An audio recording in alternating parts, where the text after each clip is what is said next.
ब्रह्म सम्बुद्धं शुद्धं सिद्धं मतं गुरुं ज्योतिरूपं महादेवं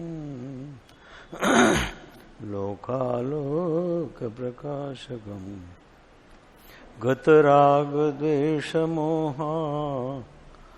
सर्वपापविवर्जिता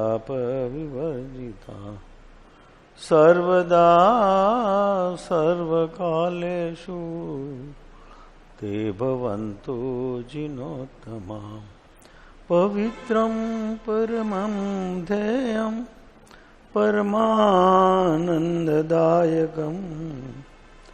भुक्तिमुक्तिप्रदं नित्यं पठते मङ्गलप्रदं नमो अरिहन्ताणं नमो सिद्धाणं नमो आयर्याणं नमो वज्रायाणं नमो लोये सौवसाहुणं ऐसो पंचनमुकारो सौवपावपणासनो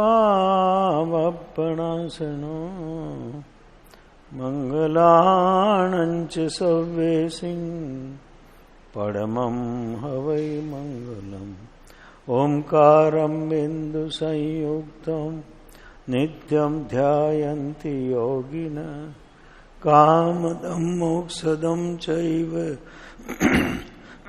ओंकाराय नमो नमः अज्ञानतिमिरान्धानां ज्ञानाञ्जनशलाकया नेत्रमुन्मीलितं येन तस्मै श्री गुरुवे नमः। તો ગઈ સવારે જોયું જે કદાગ્ર રહિતપણે શુદ્ધ ક્ષમતાથી પોતાના આવરણો ઘટાડશે તેનું કલ્યાણ થશે.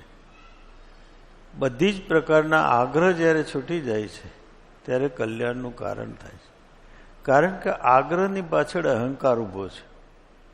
શા માટે આગ્રહ નડે છે?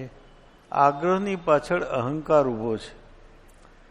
આધ્યાત્મમાં પણ આ આગ્રહની સમસ્યા છે. અને જીવનમાં શાંતિથી જીવવું હોય અને અથવા અશાંતિથી જીવવું હોય તો પણ આગ્રહની સમસ્યા છે. આગ્રહના કારણે જીવનમાં આગ્રહના કારણે મતભેદ સર્જાય છે. કારણ કે એકબીજાના આગ્રહોનો ટકરાવ છે. એને આગ્રહના કારણે અનુભૂતિ રોકાઈ જાય છે. બંને આગ્રહના કારણે થાય છે. એટલે એમ કહે છે કદાગ્ર રહિતપણે પોતાનો કદાગ્રહ છોડવો પડશે.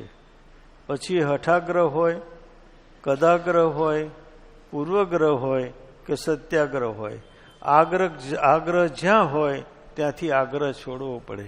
અને આગ્રહ છોડ્યા સિવાય કામ નહીં થાય. કારણ શા માટે આગ્રહ છોડવો જોઈએ? પ્રશ્ન એ આવશે કે આગ્રહ શા માટે છોડવો જોઈએ? આગ્રહ એટલા માટે છોડવો જોઈએ જ્યારે પણ જ્ઞાન આપણી પાસે આવતું હોય ત્યારે આગ્રહના કારણે જ્ઞાનની બારી બંધ થઈ જાય છે. એટલે જ્ઞાન આપણામાં પ્રવેશી શકતું નથી. આપણો જ્યારે આગ્રહ થાય છે ત્યારે આપણે ફિક્સ માઇન્ડ છીએ. આગ્રહ થાય છે ત્યારે ફિક્સ માઇન્ડ છીએ. આપણે જે સ્વીકાર્યું છે એથી આપણે આઘું પાછું કરવા આપણી તૈયારી નથી. તો એ ફિક્સ માઇન્ડ છે, એની બહાર નીકળવું પડે. ફિક્સ માઇન્ડમાં સાધના થઈ શકતી નથી. પોતાની બુદ્ધિના ઈશાવાસ્ય ઉપનિષદમાં એમ કહ્યું કે બુદ્ધિના દ્વાર ખુલ્લા રાખવા. કારણ કે જ્યાં ત્યાંથી સત્ય આવતું હોય તો અંદર પ્રવેશ પામી શકે. સત્યને પ્રવેશવા માટે બુદ્ધિના દ્વાર ખુલ્લા રાખવા પડશે. જો બુદ્ધિના દ્વાર બંધ રાખીશું તો સત્ય આપણામાં પ્રવેશ કરી શકતું નથી. એટલે કેવું છે કદાગ્ર રહિતપણે શુદ્ધ ક્ષમતાથી, ક્ષમતા ખરી પણ શુદ્ધ જોઈશે. તો કે ક્ષમતા અને શુદ્ધ ક્ષમતામાં શું ફરક? રાખેલી ક્ષમતા એ સમાધાન છે અને શુદ્ધ ક્ષમતા એ આંતરિક અવસ્થા છે. જે રાખેલી ક્ષમતા છે એ સમાધાન છે. વ્યવહારમાં સંબંધો અવસ્થાઓ ટકાવી રાખવા માટે આપણે જે બાંધછોડ કરીએ છીએ એ રાખેલી ક્ષમતા છે, પણ અંદરમાંથી પોતાની પરિણતિ શુદ્ધ થવાના કારણે જે ક્ષમતા આવે છે એ આંતરિક પ્રગટેલી ક્ષમતા છે. તો રાખેલી ક્ષમતા અને પ્રગટેલી ક્ષમતામાં પાયાનું અંતર છે. એટલે કૃપાળુદેવ કહે છે શુદ્ધ ક્ષમતાથી. શુદ્ધ ક્ષમતા એટલે પ્રગટેલી ક્ષમતા. તો શુદ્ધ ક્ષમતાથી પોતાના આવરણો ઘટાડશે તો જ ઘટાડશે તેનું જ કલ્યાણ થશે. તો જેમ જેમ આવરણો ઘટશે એમ કલ્યાણનું કારણ બનશે. જેમ જેમ આવરણ ઘટશે એમ કલ્યાણનું કારણ બનશે. કૃપાળુદેવ આગળ વાત કરતા એમ કહે છે કે સામાયિક કાયાનો યોગ રોકે, સામાયિક કાયાનો યોગ રોકે, આત્માને નિર્બળ કરવા માટે કાયાનો યોગ રોકવો, રોકવાને પરિણામે કલ્યાણ થાય. કાયાની સામાયિક કરવા કરતા આત્માની સામાયિક એક વાર કરો. કાયાની જે સામાયિક છે એ એટલા માટે છે કે આપણા યોગ બહાર ન જાય. યોગ એટલે મન, વાણી ને શરીર. કાયાનો સામાયિક છે એટલે મન, વાણી, શરીર બહાર ન જાય, અતિક્રાંત ન કરે. અને એ જ્યારે બહાર જાય છે ત્યારે ઉપયોગ પણ સાથે બહાર જાય છે. એટલે ઉપયોગ કાયાને રોકવાથી, મન, વાણીને શરીરને રોકવાથી ઉપયોગ પણ બહાર જતો રોકાય છે. હજુ અંતર્મુખી થયો નથી, પણ કમસે કમ બહાર જતો રોકાયો છે. કમસે કમ બહાર જતો રોકાયો છે. એટલા માટે કાયાના દોષ, સામાયિકના દોષ કયા છે? 10 મનના, 10 વચનના, 12 કાયાના. એ 32 દોષમાંથી જે કોઈ દોષ લાગ્યો હોય તે સવિવ મન, વચન, કાયા કરી મિચ્છામિ દુક્કડમ. તો મનના 10 દોષ છે, વાણીના 10 દોષ છે અને કાયાના 12 દોષ છે. તો ત્યાં આ દોષ એટલા માટે છે કે કાયાનું સ્થિરીકરણ કરવાનું છે, અંદરમાં સ્થિર અવસ્થા લાવવાની છે. જ્યાં સુધી અંદરમાં સ્થિરતા નહીં આવે, સ્થિર અવસ્થા નહીં આવે, ત્યાં સુધી કાયાના રોગ, કાયાના યોગ આપણે રોક્યા એમ કહેવાય નહીં. તો સામાયિકમાં સ્થિર આસને બેસવાનું છે. પછી એ પદ્માસન હોય, સિદ્ધાસન હોય કે સુખાસન હોય, જે અનુકૂળ આસન. આપણું શરીર 48 મિનિટ સુધી એકાગ્ર થઈને બેસી શકે એવી સ્થિતિમાં આપણે બેસવાનું છે. અને ત્યાં આગળ જો અગર અંદર હલનચલન થાય તો પણ એ દોષ અથવા અતિચાર આવે છે. એવી રીતે વાણી, વાણી 2 પ્રકારની છે. એક મુખેથી બોલાતી વાણી અને બીજી બોડી લેંગ્વેજ. આપણા શરીરની પણ એક ભાષા છે. આપણે ઘણી વખત જે લોકોને જીભ નથી મળી એ લોકો શરીરની ભાષાથી કામ ચલાવે છે. તો શરીરની પણ એક ભાષા છે. 3 પ્રકારની ભાષા છે, એટલે 3 પ્રકારના મૌન છે. એક શરીરની ભાષા, એક શરીરની ભાષા, એક જીભથી બોલાતી વાણીની ભાષા અને ત્રીજી મનની ભાષા. તો ત્રણેયના શાંત થાય, જ્યારે રોકાઈ જાય એને કહેવાય મૌન. મૌન એટલે ખાલી મોઢું બંધ કર્યું એ મૌન ન કહેવાય, પણ વાણી પણ શાંત થઈ જાય, દેહની ચેષ્ટાઓ પણ શાંત થઈ જાય અને મનની તરંગો પણ શાંત થઈ જાય, ત્યારે અંદરમાં મૌન પ્રગટ થયું. તો એ યોગ અંદરમાં રોકવા પડશે. સામાયિક કાયાનો યોગ રોકે, આત્માને નિર્બળ કરવા માટે કાયાનો યોગ રોકો. આપણી પાસે બહારનું જે સાધન છે એ કાયા છે. તો કાયાનો યોગ રોકવો, એ રોકવાને પરિણામે કલ્યાણ થાય. કારણ કે મન કાયાથી જે બંધ થાય છે એ બંધ રોકાય છે. કાયાને સ્થિર કરવાથી, કાયા ઉપર પોતાનો કાબુ રાખવાથી, કાયાના કારણે જે બંધ થાય છે એ બંધ અંદર રોકાય છે. એટલે બંધ 3 પ્રકારે થાય. શરીરથી, મન, વાણી અને શરીર 3 પ્રકારે બંધ થાય છે. એટલે જ જ્યારે આપણે કાયોત્સર કરીએ છીએ ત્યારે એમ બોલીએ છીએ, મણેણમ વાયણમ કાયણમ અપ્પાણમ બોસરામી. હું મનથી સ્થિર થાઉં છું, વાણીથી સ્થિર થઉં છું અને કાયાથી સ્થિર થઉં છું. પણ પહેલા મણેણમ મૂક્યું, પહેલા કાયણમ વાયણમ મણેણમ એમ ન મૂક્યું, પણ મણેણમ વાયણમ કાયણમ મૂક્યું. એનું કારણ શું? તો એનું કારણ એ છે કે વિચારનો મૂળભૂત પ્રવાહ મનમાં શરૂ થાય છે. વિચારનો પ્રવાહ મનમાં શરૂ થાય છે, પછી વાણીમાં અને પછી શરીરમાં ઉતરે છે. પહેલો જે વિચારનો પ્રવાહ હોય એ મનમાં શરૂ થાય, પછી વાણીમાં ઉતરે અને પછી શરીરમાં ઉતરે. એટલે એક ક્રમ પ્રમાણે કહ્યું, મનના યોગ રોક્યા એ મણેણમ, વાણીના યોગ રોક્યા એ વાણેનમ અને કાયાના યોગ રોક્યા એ કાયણમ. અને ત્રણેય પ્રકારના યોગ રોક્યા એ સામાયિક. એ સામાયિક, પણ હજુ સામાયિક એટલું જ નથી, આગળ પણ સામાયિકની પ્રક્રિયા છે. એ કૃપાળુદેવ કહે છે કે આત્માને નિર્મળ કરવા માટે કાયાનો યોગ રોકવો, રોકવાને પરિણામે કલ્યાણ થાય.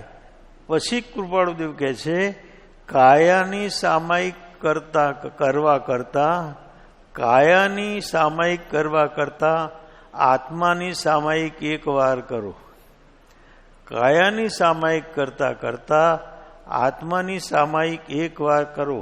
આત્માની સામાયિક એટલે બહારમાં જે આપણો જ્ઞાન ઉપયોગ ગયો છે એ જ્ઞાન ઉપયોગને અંતર્મુખી બનાવીને અંતર ચૈતન્યમુખી બનાવવો અને ચૈતન્યમાં રોકવો, એને કહેવાય સામાયિક. સામાયિક પ્રતિક્રમણમાં બહારથી ઉપયોગ અંદરમાં લાવવાનો છે, અને સામાયિકમાં અંદરમાં આવેલા ઉપયોગને સ્થિર કરવાનો છે. કારણ કે ઉપયોગને સ્થિર થાય એ ચારિત્રની ઘટના છે. જાણ ચારિત્ર તે આત્મા નિજ સ્વભાવે રમતો રે, લેસ્યા શુદ્ધ અલંકર્યો મોહ વડે નવી ભમતો રે. ચારિત્રે એટલે ઉપયોગનું સ્વભાવમાં ઠહેરી જવું, ઉપયોગનું સ્વભાવમાં રોકાઈ જવું, ઉપયોગનું સ્વભાવમાં ઠરવું, એને કહેવાય ચારિત્ર. એક બાહ્ય ચારિત્ર છે. બાહ્ય ચારિત્ર એ જે મુનિ અવસ્થામાં જોઈએ છે એ બાહ્ય ચારિત્ર છે. પણ પરમાર્થ ચારિત્ર એ છે કે બહારથી પોતાના ઉપયોગને પાછો ખેંચીને અંદરમાં સ્થિર કરવો, એ અભ્યંતર ચારિત્ર છે.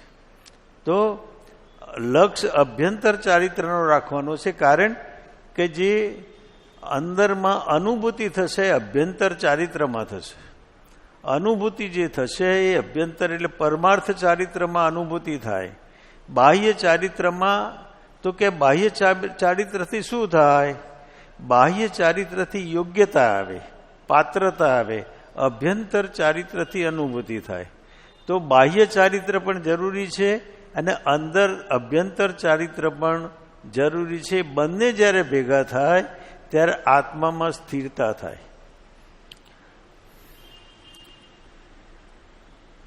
તો આત્માની કાયાની સામાયિક કરવા કરતા આત્માની સામાયિક એકવાર કરો.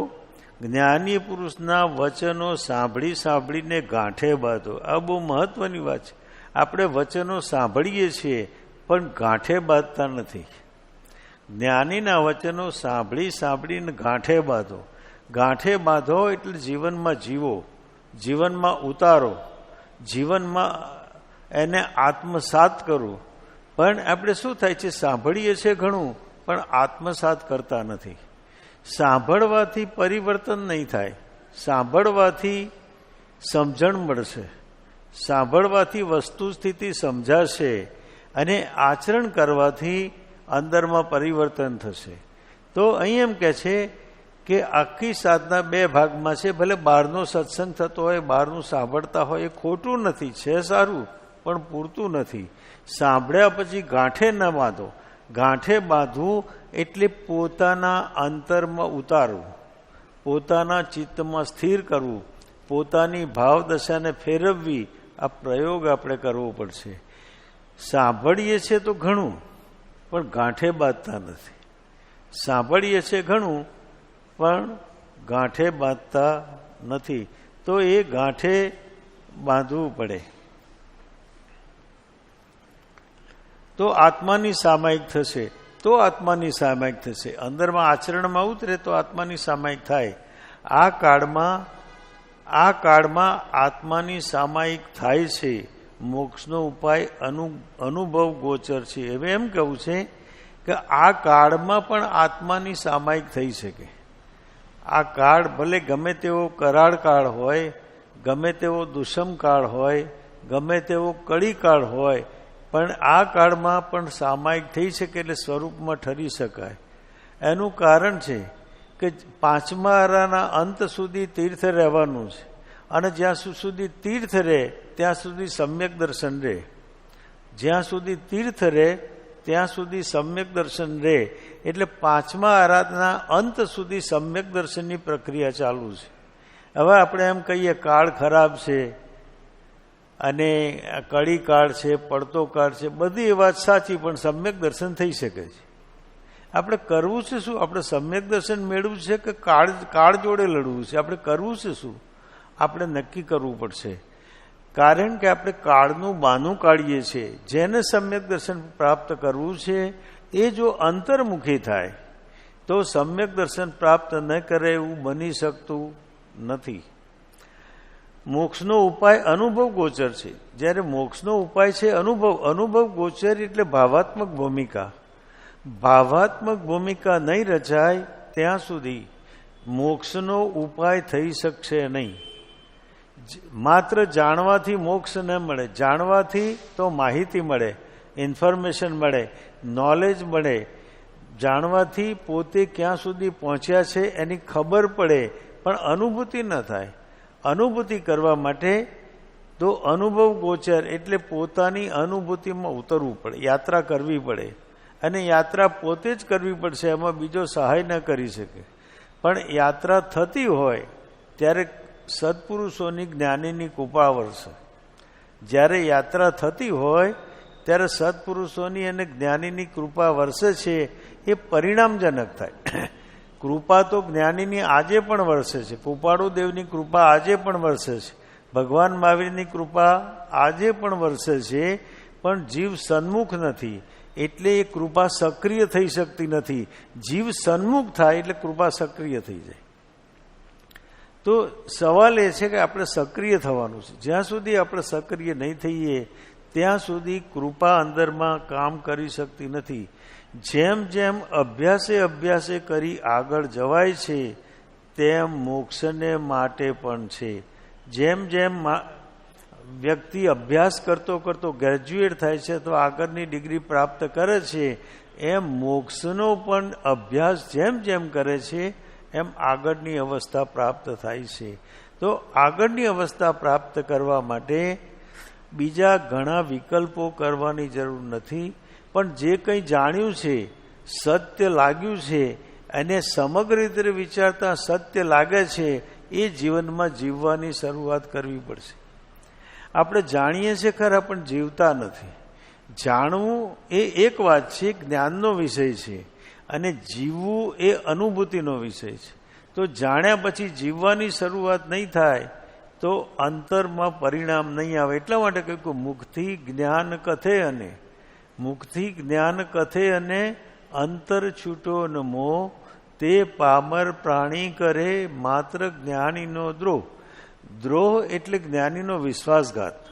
એ જ્ઞાનીની અવહેલના નથી કરતો, અવગણના નથી કરતો, એ તો કરે જ છે, પણ જ્ઞાનીનો વિશ્વાસઘાત પણ કરે છે. કારણ કે એને વચનો કોના જાણ્યા? જ્ઞાનીના. અને જ્ઞાનીના વચનો જાણ્યા પછી જો એનો મોહ ખસતો નથી તો એ એના જ્ઞાનનો વિષય બન્યા છે, પણ અનુભવનો વિષય બન્યા નથી. અનુભવનો વિષય બન્યા સિવાય મોહ ખસી શકે નહીં. એટલા માટે એ શાસ્ત્રોને જાણે છે ખરા પણ જીવતો નથી.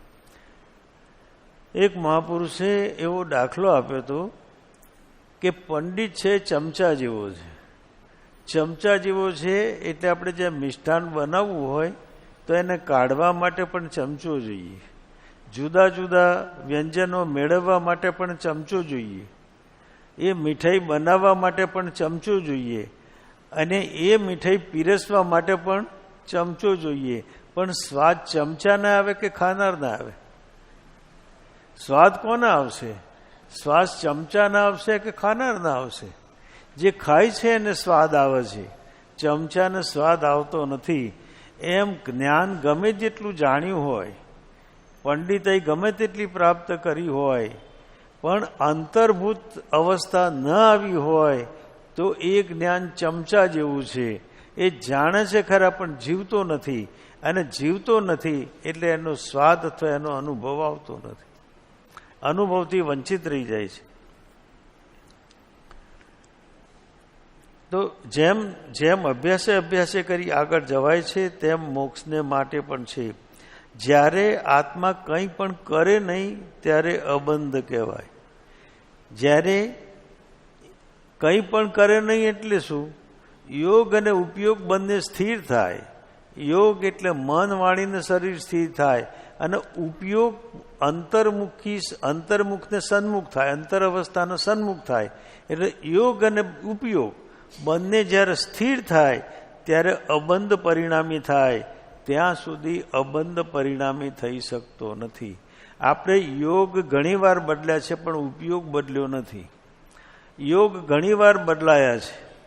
એમ કહે છે કે જીન શાસનની દીક્ષા અસંખ્ય વાર લીધી છે. મેઘકુમારને ભગવાન મહાવીર કહે છે કે તમે મેરુ પર્વત જેટલો ઢગલો થાય, મેરુ પર્વત એટલે 1,00,000 યોજન લાંબો, પહોળો ને ઊંડો, એટલો વખત રજોહર અને મુપત્તિ ગ્રહણ કર્યા છે, એટલો ઢગલો થાય એટલી વખત, પણ તમારું કલ્યાણ થયું નથી. કારણ કે તમારા યોગ બદલાયા છે પણ ઉપયોગ બદલાયા નથી. યોગ ફર્યો છે પણ ઉપયોગ ફર્યો નથી. તો આત્મા જ્યારે કંઈ પણ ક્રિયા કરે નહીં ત્યારે અબંધ કહેવાય. એટલે યોગ અને ઉપયોગ બંને જ્યારે સ્થિર થાય ત્યારે પરમ અક્રિય અવસ્થા, પરમ અક્રિય અવસ્થામાં પરમ નિવૃત્તિની અવસ્થા છે, અને પરમ નિવૃત્તિની અવસ્થામાં ચૈતન્યની અનુભૂતિ છે. પરમ નિવૃત્તિની અવસ્થામાં ચૈતન્યની અનુભૂતિ છે.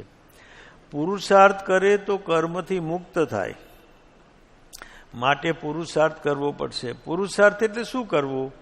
ચેતનાનો બહાર તરફનો જે વિસ્તાર છે એને સંકોચવો. આપણે નથી કહેતા કે પથારો મોટો છે તો પથારો સંકેલી લેવો. આ જે બહારનો પથારો જેટલો કર્યો છે એટલો સંકેલી લેવો અને અંતર્મુખી થવું, એ પુરુષાર્થ છે. એ પુરુષાર્થ જ્યાં ત્યાંથી કરવો પડશે. પુરુષાર્થ કરે તો કર્મથી મુક્ત થાય. અનંતકાળના કર્મો હોય, અનંતકાળના કર્મો હોય, અને જો યથાર્થ પુરુષાર્થ કરે તો કર્મ એમ ન કહે કે હું નહીં જાઉં. અનંતકાળના કર્મો હોય, ભલે કર્મો ગમે તેટલા પ્રગાઢ હોય, અંધારું ગમે તેટલા કાળનું હોય, ગમે તેટલું પ્રગાઢ હોય, ગમે તેટલી ડિગ્રીનું અંધારું હોય, પણ સૂર્યનું એક કિરણ કાફી છે.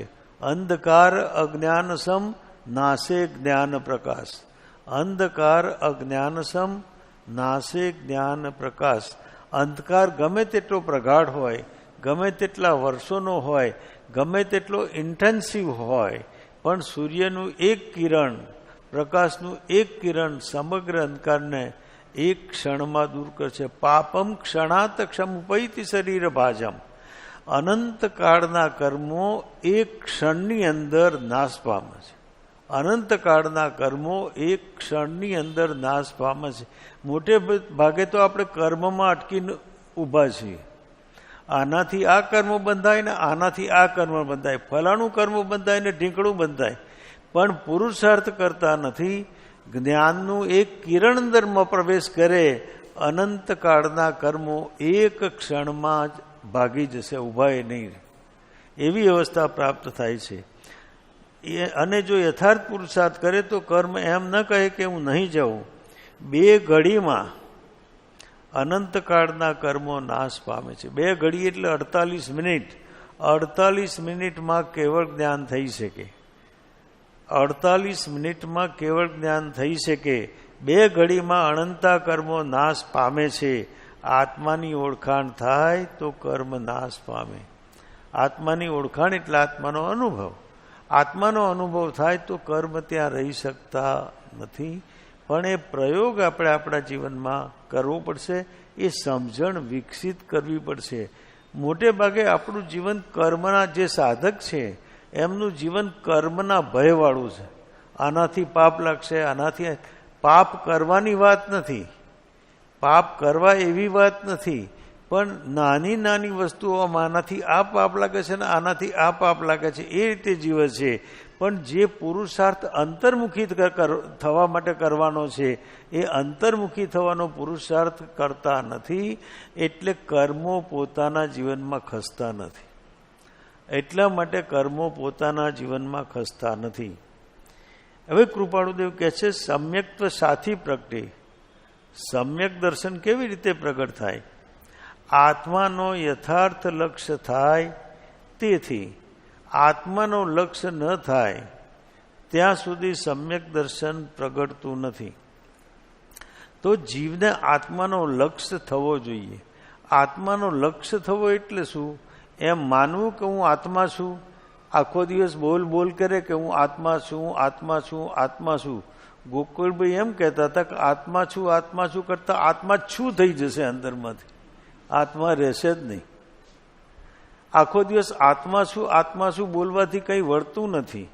પણ અંદરમાં યથાર્થ લક્ષ્ય, કૃપાળુદેવ કહે છે કે યથાર્થ લક્ષ્ય થાય, યથાર્થ બોધ થાય, યથાર્થપણે રૂવાંટે રૂવાંટે એવું સંવેદન થાય, હું ચૈતન્ય સ્વરૂપ આત્મા છું, દેહ સ્વરૂપ નથી, એવી ભાવદશા થાય.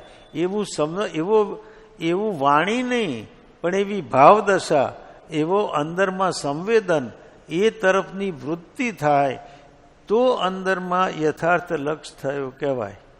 તો સમ્યક્ત્વ સાથી પ્રગટે આત્માનો યથાર્થ લક્ષ્ય થાય. તેથી સમ્યક્ત્વના બે પ્રકાર છે, એક વ્યવહાર અને બીજું પરમાર્થ. વ્યવહાર એટલે સતદેવ સતગુરુ ને સતધર્મને માન્યા, સ્વીકાર્યા, ભાવની ધારામાં લાવ્યા એટલે વ્યવહાર સમ્યક્ત્વ થયું. અને બીજું પરમાર્થ એટલે આત્માની અનુભૂતિ કરી, એ પરમાર્થ સમ્યક્ત્વ થયું. પરમાર્થ સમ્યક્ત્વનો અર્થ છે આત્માની અનુભૂતિ થાય, એ પરમાર્થ સમ્યક્ત્વ છે. અહીં કૃપાળુદેવ કહે છે કે સદગુરુના વચનોનું સાંભળવું. પહેલી વાત કરી કે સત્પુરુષના વચનો સાંભળવા. સત્પુરુષના વચનો બે રીતે સંભળાય, એક મૌનમાં અને બીજી વાણીમાં. સત્પુરુષ જ્યારે મૌન હોય, આપણે ઓળખી લીધા હોય કે આ સત્પુરુષ કેવી રીતે રહેવું, જ્ઞાની પુરુષ આવે ત્યારે, સામે મળે ત્યારે સત્પુરુષની ઓળખાણ થાય. અને અંદરની આપણી ભાવ સૃષ્ટિમાં એમ લાગતું હોય, બધી જ પ્રકારે વિચાર કર્યા પછી એમ લાગતું હોય કે આ સત્પુરુષ જ છે, અને એમની પરીક્ષા કર્યા પછી લાગતું હોય કે આ સત્પુરુષ જ છે. પછી શું કરવું? પછી એમ કહે છે કે જ્ઞાની પુરુષ પાસે બેસવું, કંઈ ન કરવું. જ્ઞાની પુરુષને જ્યારે બોલવું હશે ત્યારે બોલશે, એ બોલે એવી અપેક્ષા ન રાખવી. કારણ કે એમના મૌનમાં અખંડની અનુભૂતિ છે, અને એ અખંડની અનુભૂતિ વખતે જો આપણી ભાવની ધારા સ્પર્શી ગઈ તો આપણું જીવન રૂપાંતરિત થઈ જશે. એ અખંડની અનુભૂતિ વખતે જો આપણી ભાવની ધારા સ્પર્શી ગઈ તો આપણા જીવનમાં પણ એનું સ્પંદન, એનો ધબકાર, એની ઝલક ઉઠવાની અંદરમાં શરૂ થશે. એટલા માટે જ્ઞાની પુરુષ જ્યારે મૌન હોય ત્યારે બોલવા માટે આગ્રહ ન કરવો, પણ એમના ચરણોમાં કંઈ પણ વિકલ્પ કર્યા વગર ભાવથી એ તરફ દ્રષ્ટિ રાખીને માનસિક શાંતિપૂર્વક બેસવું, પણ સન્મુખ રહેવું. સન્મુખ રહેવું એટલે ઉપયોગ એમની સન્મુખ રહેવું, કંઈ બોલે એવી અપેક્ષા ન રાખવી. આની અંદર કોઈ વખત ઘટના ઘટી જાય આવી, કારણ કે અખંડ તત્વની જે અનુભૂતિ છે ને એનું સ્પંદન છે, અને જો આપણી ભાવદશા એને સ્પર્શી જાય તો સમ્યક દર્શનનું કારણ થઈ જાય. જેમ કે તીર્થંકરના સમસવરણમાં ઘણા લોકોને સમ્યક દર્શન થઈ ગયું. કેવી રીતે થયું? એમને વાત કરી નથી, કંઈ વિચાર કરી નથી, પણ એમની વાણી સાંભળતા સાંભળતા સાંભળતા અંદરમાં અહોભાવ થઈ ગયો, અને અહોભાવ થવાના કારણે અંદરમાં પોતાની સુષુપ્ત ચેતના જાગૃત થઈ ગઈ અને સમ્યક દર્શન થઈ ગયું. તો એક વાત એ કે જ્ઞાની પુરુષના મૌનનો અનુભવ કરવો, એની પાસે મૌન જ બેસવું, બોલવાની અપેક્ષા ન રાખવી. અને બીજું, જ્ઞાની જ્યારે બોલે ત્યારે પૂરી ધ્યાનથી, પૂરી એકાગ્રતાથી એ વચનોને આત્મસાત કરવા.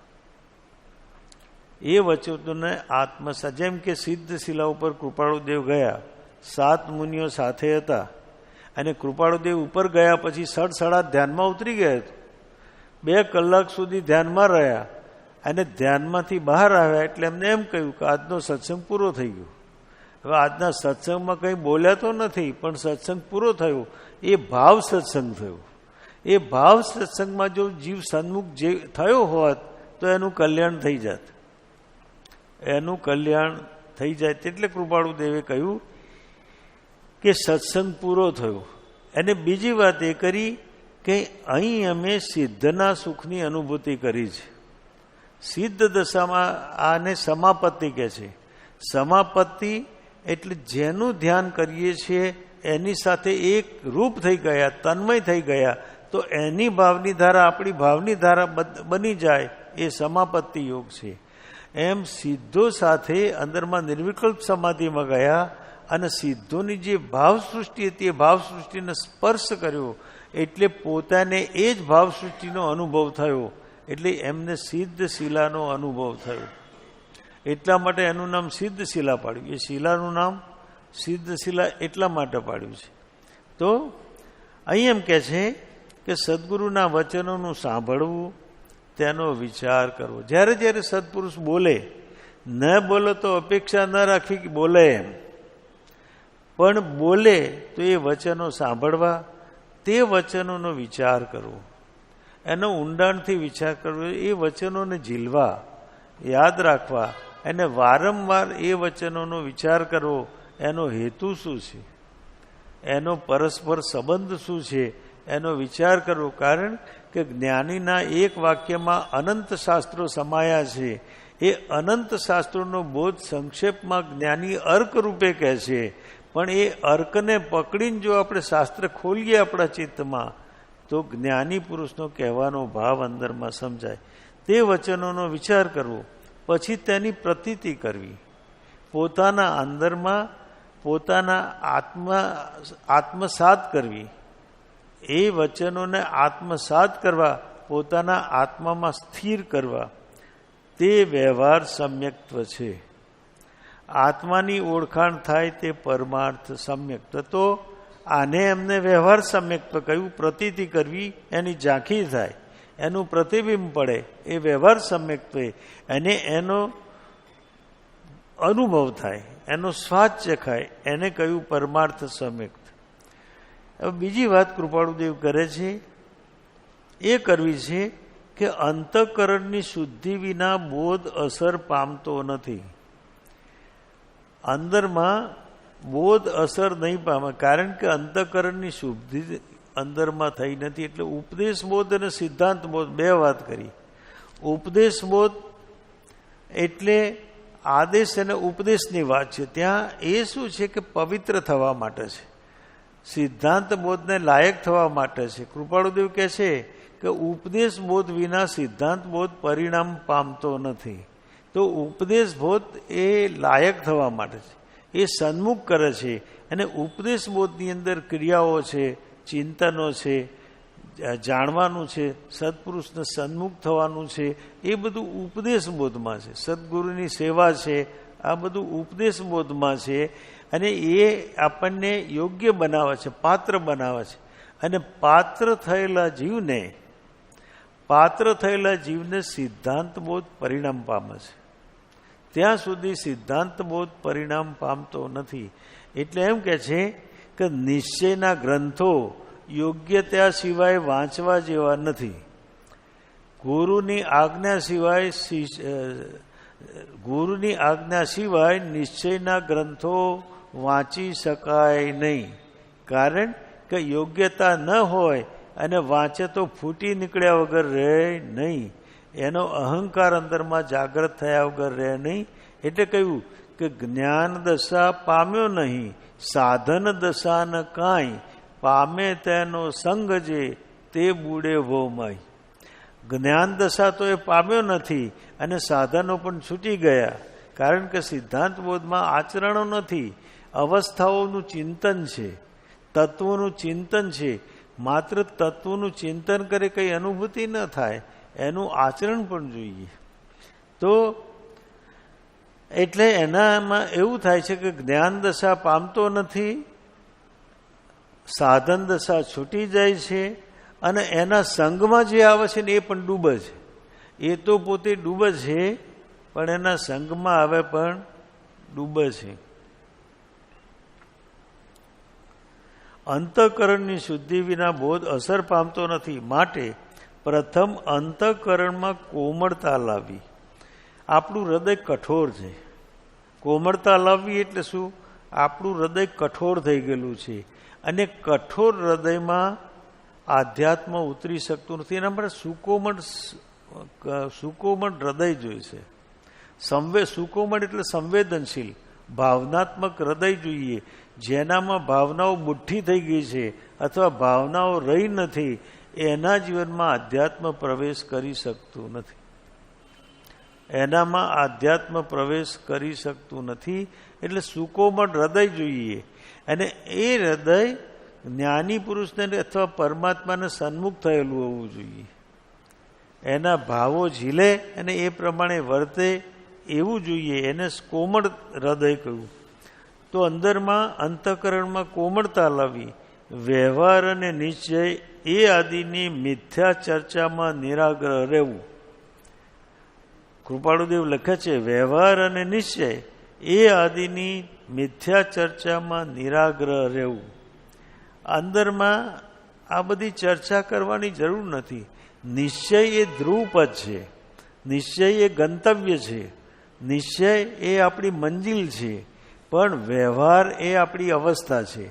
પસાર તો વ્યવહારથીમાંથી જ થવું પડશે, કારણ કે મન વાણીના શરીરના યોગ છે, એટલે તો વ્યવહારમાં જ જીવવાના છે.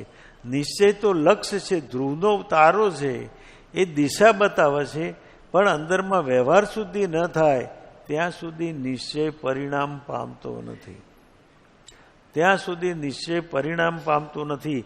અને જેનામાં વ્યવહાર સુધી નથી અને માત્ર નિશ્ચયમાં રાચે છે, એ પણ ભટકી જવાના પૂરા સંજોગો છે. વ્યવહાર અને નિશ્ચય એ આદિની મિથ્યા ચર્ચામાં નિરાગ્રહ રહેવું અને મધ્યસ્થ ભાવે રહેવું. વાસ્તવિકતા તો એ છે કે આધ્યાત્મિક જે અવસ્થા છે ચર્ચાનો વિષય નથી. આધ્યાત્મિક અવસ્થા છે ચર્ચાનો વિષય નથી, એ જ્ઞાનનો વિષય છે. એને જાણવાની ના નથી, પણ એની ચર્ચા ન થાય. એને શંકા થાય તો કોઈ એવા પુરુષને પૂછવું કે જે શંકાની યથાર્થ સમાધાન કરે. કારણ કે શાસ્ત્રોમાં જે શબ્દો કહ્યા છે એના ઘણા અર્થ થાય છે, એક નહીં, એક કરતાં વધારે અર્થ થાય. એટલે કોઈનો જો ગલત અર્થ, ખોટો અર્થ જો થઈ ગયો તો આખી સાધનાની ધારા બદલાઈ જશે. જેમ કે પૂર્વને પશ્ચિમ માન્યું અને પશ્ચિમને પૂર્વ માન્યું તો આખી દિશા ફરી જશે, ખ્યાલ નહીં રહે અને આખી દિશા ફરી ગઈ છે. પછી યાત્રા મોક્ષની કરવાના બદલે મોક્ષથી દૂર થવાની યાત્રા થશે, મોક્ષથી દૂર થવાની યાત્રા થશે. એટલે મધ્યસ્થ ભાવે રહેવું. આત્માના સ્વભાવને જે આવરણ તેને જ્ઞાનીઓ કર્મ કહે છે. આત્માનું જે આવરણ એને જ્ઞાની કર્મ કહે છે. 7 પ્રકૃતિ ક્ષય થાય ત્યારે સમ્યક્ત્વ પ્રગટે. મિથ્યાત્વ મોનીય, મિશ્ર મોનીય અને સમ્યક મોહિનીય. 3 મોહનીયના પ્રકાર અને 4 અનંતાનુબંધી કસાય. અનંતાનુબંધી ક્રોધ, માન, માયા અને લોભ. આ દર્શન સપ્તક 7 થયા ને એટલે સપ્તક. આ દર્શન સપ્તક જાય ત્યારે સમ્યક દર્શન પ્રગટે. આ દર્શન સપ્તક જાય ત્યારે સમ્યક દર્શન પ્રગટે. હવે આપણે એમ કહીએ કે કોઈ માથે હાથ મૂકે ને સમ્યક દર્શન થાય, કેવી રીતે થશે?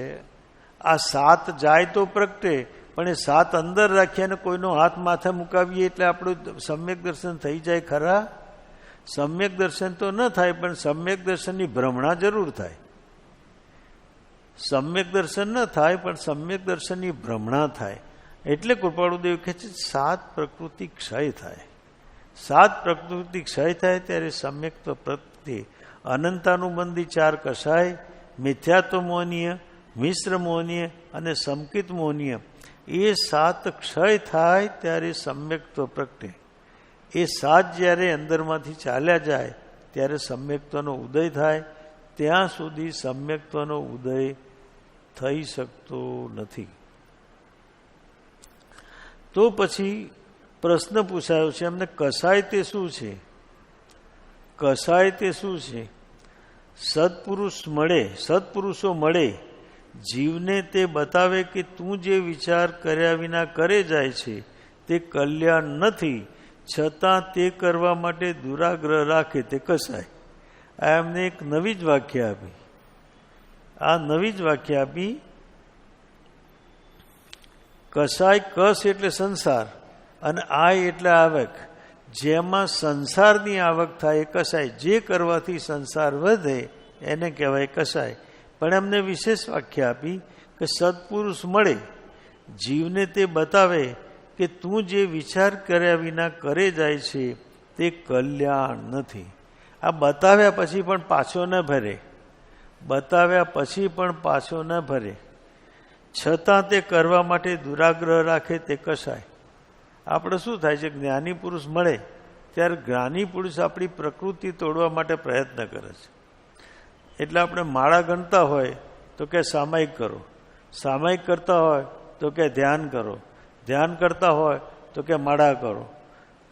તો જ્ઞાની એટલા માટે કહે છે કે જે સાધનાનું સાધન સેવતા ટેવ પડી ગઈ છે, એ ટેવને તોડવા માટે જ્ઞાની વિરુદ્ધનું સાધન આવે છે.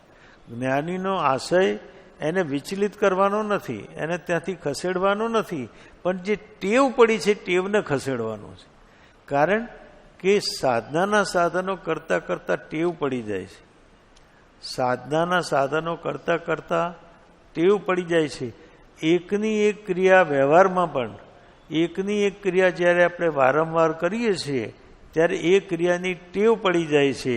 અને ટેવ પડ્યા પછી આપણી જાગૃતિ ન હોય તો પણ એ ક્રિયા થયા કરે છે. એટલે સત્પુરુષ મળે ને જીવને તે બતાવે કે તું જે વિચાર કર્યા વિના કરે જાય છે તે કલ્યાણ નથી, છતાં તે કરવા માટે દુરાગ્રહ રાખે તે કસાય. એ કરવા માટેનો આગ્રહ એટલે જ્ઞાનીની આજ્ઞાનું ત્યાં ઉલ્લંઘન કરે છે. જ્ઞાનીની આજ્ઞાનું ત્યાં ઉલ્લંઘન કરે છે. જ્ઞાની આજ્ઞા કરે એટલે તું આમ કર ને તેમ કરે, એમ આખો દિવસ જ્ઞાની આજ્ઞા કરે. વાસ્તવિક તો એ છે કે જ્ઞાની આજ્ઞા કરતા જ નથી. કારણ કૃપાળુદેવ લખે છે, આજ્ઞા કરતા અમારી વૃત્તિ ખેંચાઈ જાય છે.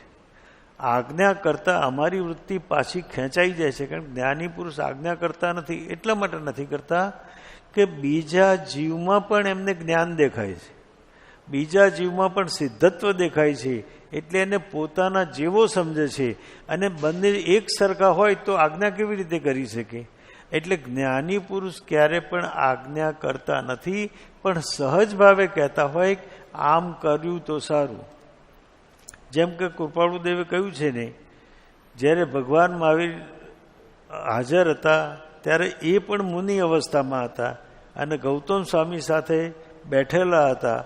અને કૃપાળુદેવનો કોઈ ફોલ્ટ હતો, કોઈ વ્યવસ્થિત નહોતું.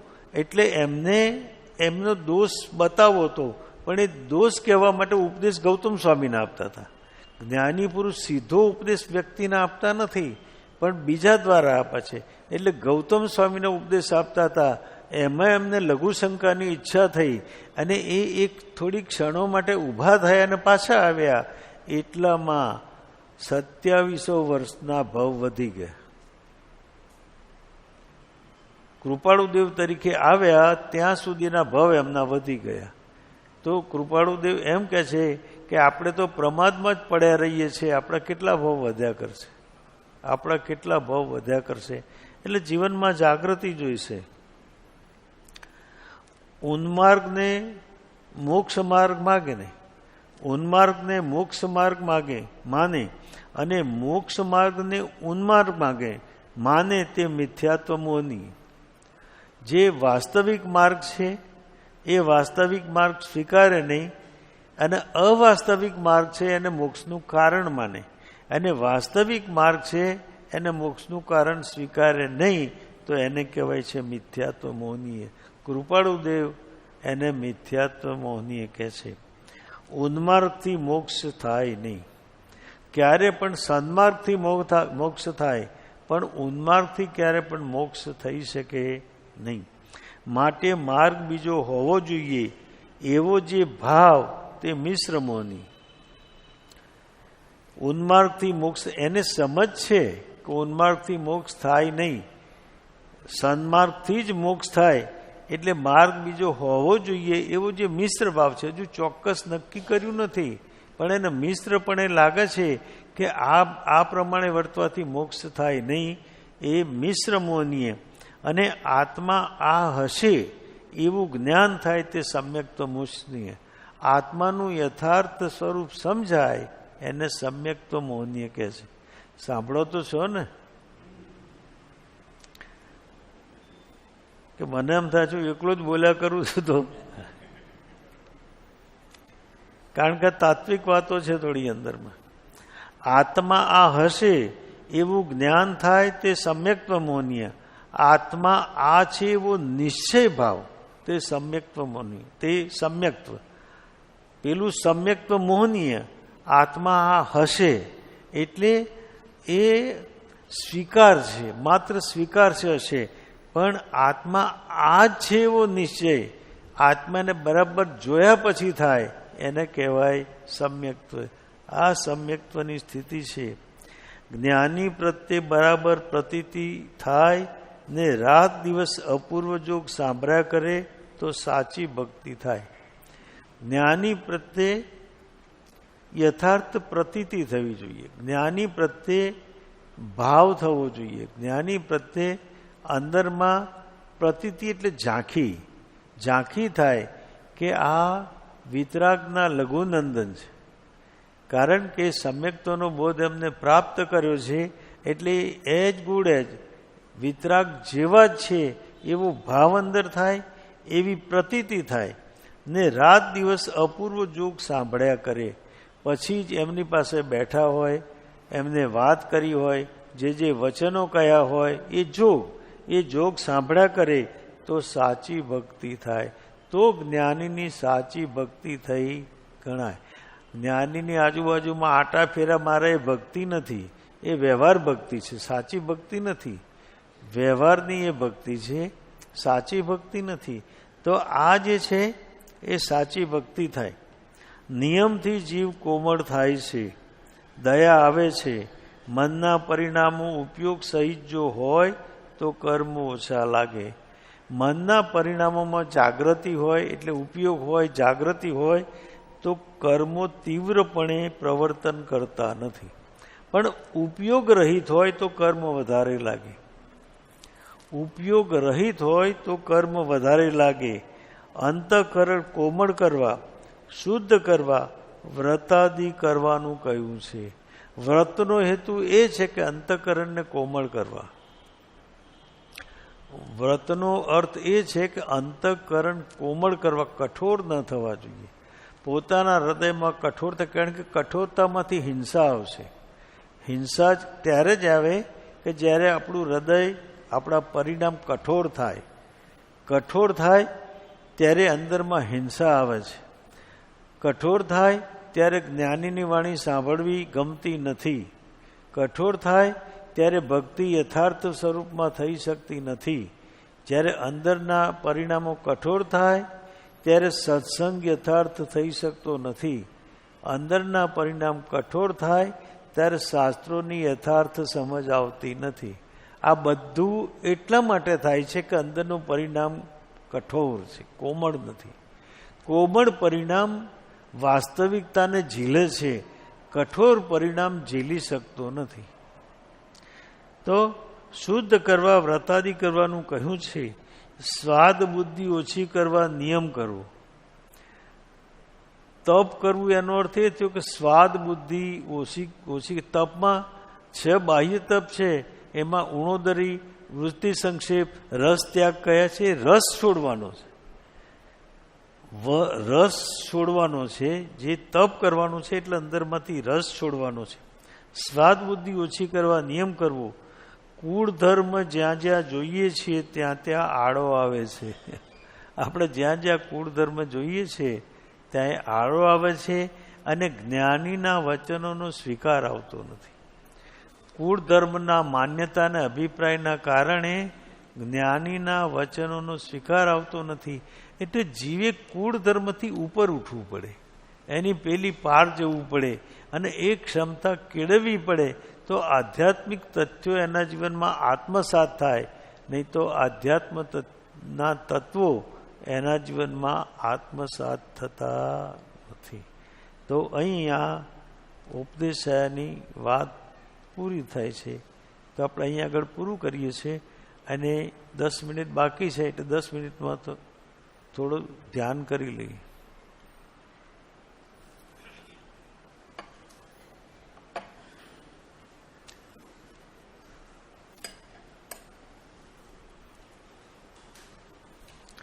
આસનમાં બેસીશું આપણે.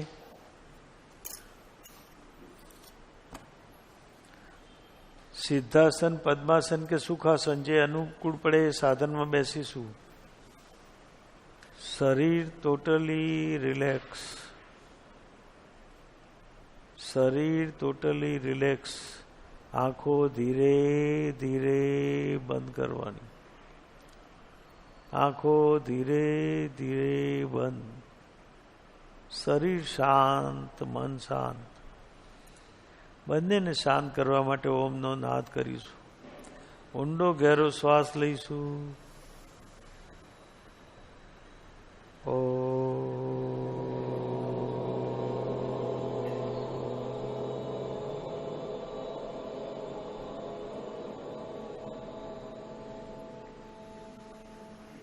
ફરીથી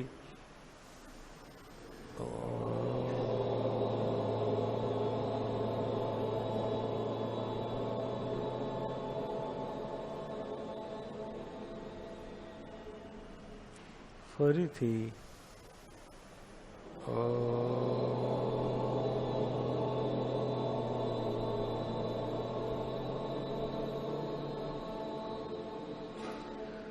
બિલકુલ શાંત. ઉપયોગ પગના આંગળા તરફ. પગના આંગળા શિથિલ, પગના તળિયા શિથિલ, એન્કલ જોઈન્ટ શિથિલ, પેડી શિથિલ, ની જોઈન્ટ શિથિલ, જાંઘના મસલ શિથિલ, પુલાના મસલ શિથિલ. બંને પગ શિથિલ થઈ રહ્યા છે. બંને પગ શિથિલ થઈ રહ્યા છે. બંને પગ શિથિલ થઈ ગયા છે. પેટ શિથિલ, કમર શિથિલ, છાતી શિથિલ, પીઠ શિથિલ. સમગ્ર ભાગ શિથિલ થઈ રહ્યો છે. સમગ્ર ભાગ શિથિલ થઈ રહ્યો છે. સમગ્ર ભાગ શિથિલ થઈ ગયો છે. હાથના આંગળા શિથિલ, હથેળી શિથિલ, કલાઈ શિથિલ, ફોરઆર્મ શિથિલ, આર્મ શિથિલ, ખભા શિથિલ. જેમ જેમ બોલતા જઈએ એમ એમ અંગો શિથિલ કરતા જવાનું છે. બંને હાથ, બંને ભુજાઓ શિથિલ, બિલકુલ શિથિલ. ભુજાઓ શિથિલ થઈ રહી છે. ભૂસાઓ શિથિલ થઈ રહી છે. ભુજાઓ શિથિલ થઈ ગઈ છે. ડોક શિથિલ, ગળું શિથિલ, હડપચી શિથિલ, ફેશિયલ મસલ શિથિલ. કાન શિથિલ, નાક શિથિલ, આંખ શિથિલ, કપાળ શિથિલ. સમગ્ર મસ્તિષ્ક શિથિલ થઈ રહ્યું છે. સમગ્ર મસ્તિષ્ક શિથિલ થઈ રહ્યું છે. સમગ્ર મસ્તિષ્ક શિથિલ થઈ ગયું છે. પૂરું શરીર શિથિલ, પૂરું શરીર શિથિલ, પૂરું શરીર શિથિલ. મન હજુ અશાંત છે, એને શાંત કરવા માટે ફરીથી ઓમનો નાદ કરીશું. ગહેરો ઊંડો શ્વાસ લઈશું. ઓ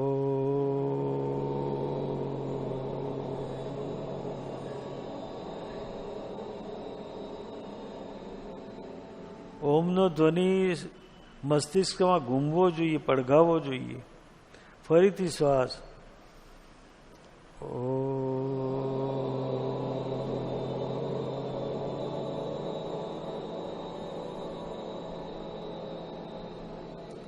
ફરીથી શ્વાસ.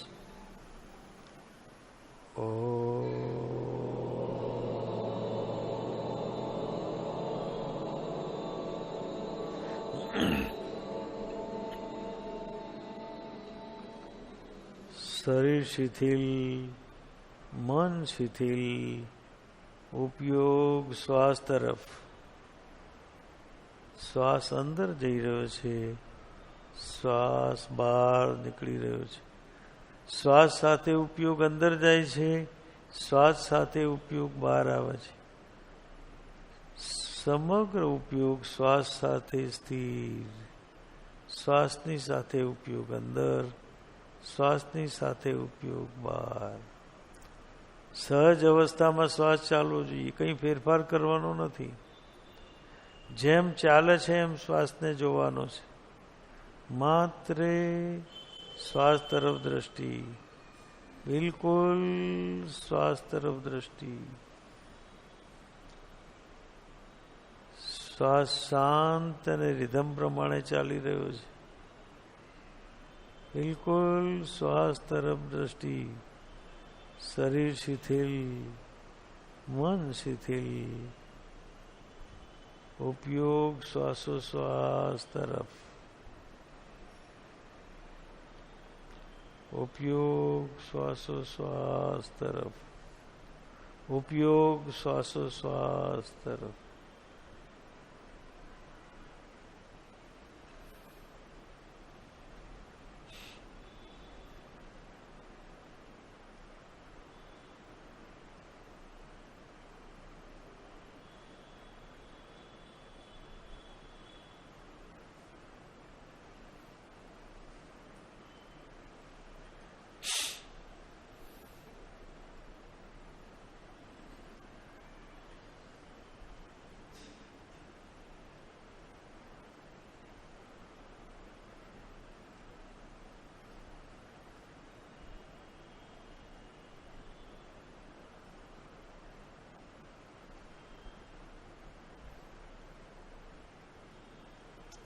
શરીર શિથિલ, મન શિથિલ. ઉપયોગ શ્વાસોશ્વાસ તરફ. બિલકુલ જાગૃતિ, બિલકુલ જાગૃતિ. જોકું ના આવી જાય, બિલકુલ જાગૃતિ. તંદ્રા ના આવે, બિલકુલ જાગ્રત. શરીર શિથિલ, મન શિથિલ. ઉપયોગ શ્વાસોશ્વાસ તરફ.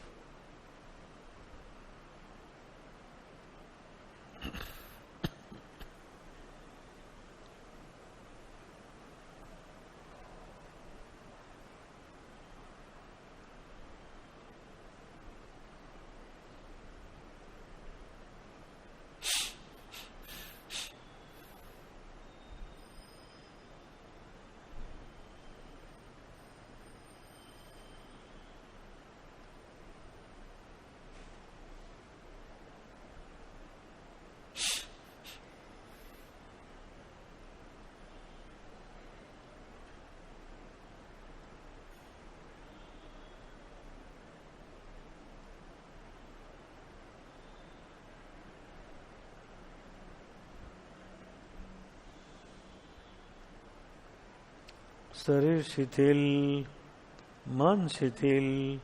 ઉપયોગ શ્વાસોશ્વાસ તરફ.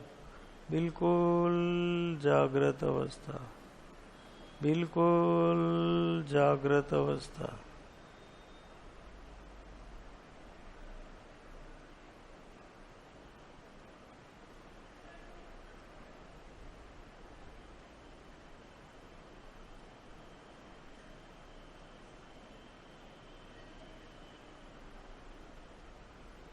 શરીર શિથિલ, મન શિથિલ. ઉપયોગ શ્વાસોશ્વાસ તરફ.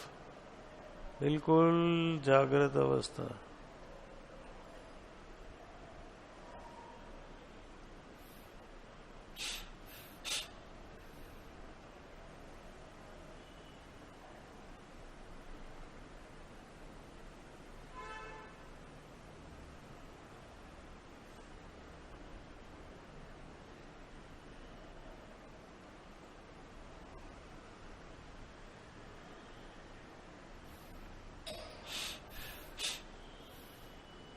બહારના અવાજો તરફ ધ્યાન નહીં, બિલકુલ જાગ્રત અવસ્થા.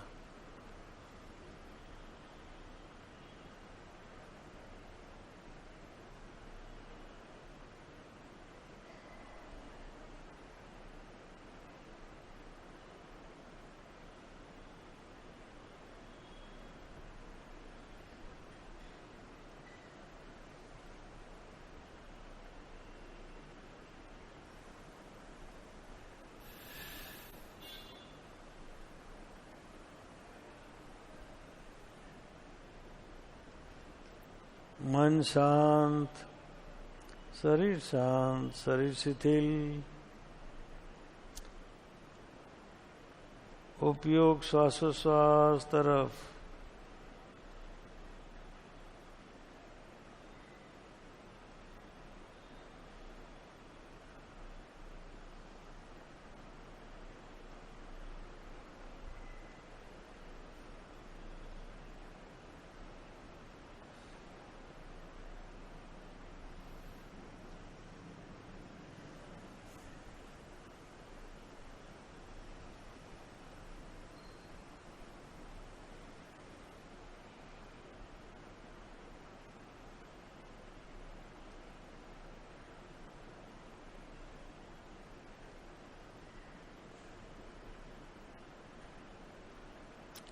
શરીર શાંત, મન શાંત, ઉપયોગ શ્વાસોશ્વાસ તરફ બિલકુલ જાગ્રત,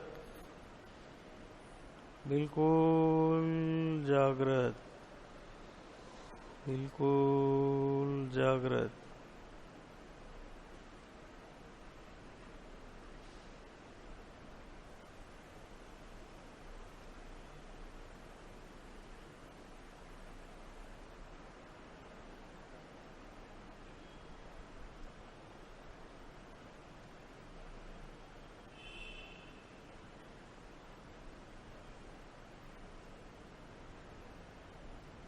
એક ઊંડો ગહેરો શ્વાસ લઈશું.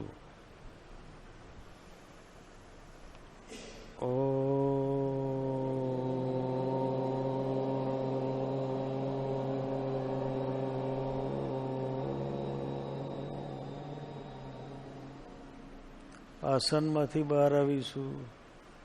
ધીરે ધીરે આંખ ખોલીશું.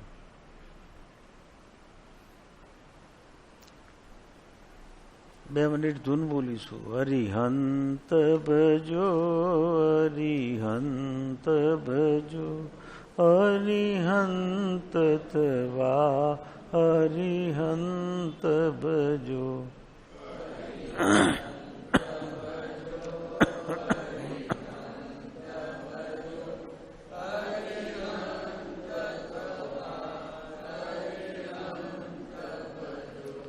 હરિહંત ભજો, હરિહંત ભજો, હરિહંત તવા, હરિહંત ભજો.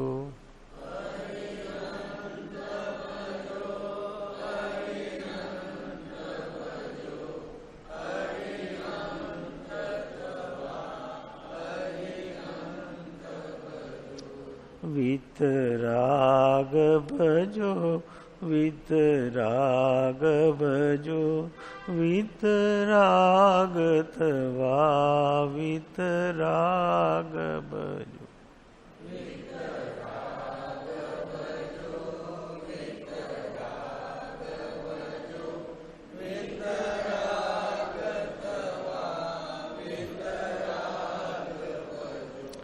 વિતરાગ ભજો, વિતરાગ ભજો, વિતરાગ તવા, વિતરાગ ભજો.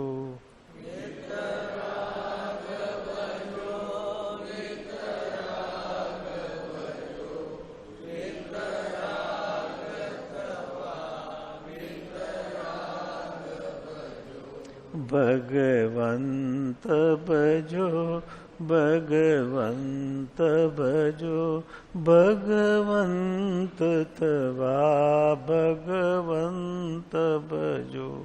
ભગવંત ભજો, ભગવંત ભજો,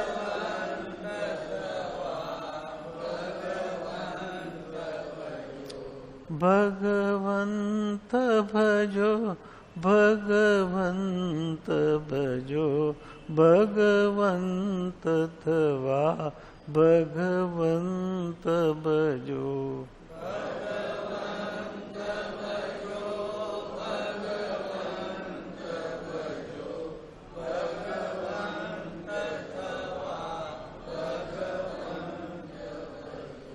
તો આ સત્ર અહીં પૂરું થાય છે. સૌને પ્રણામ.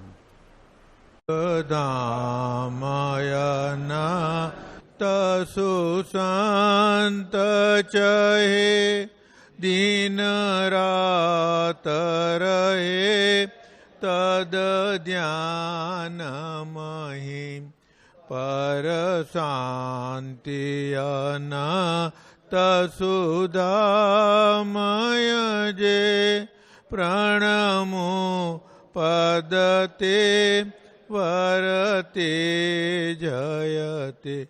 ઓ પ્રણમો પદતે વરતે જયતે. આવતીકાલ ચૈત્ર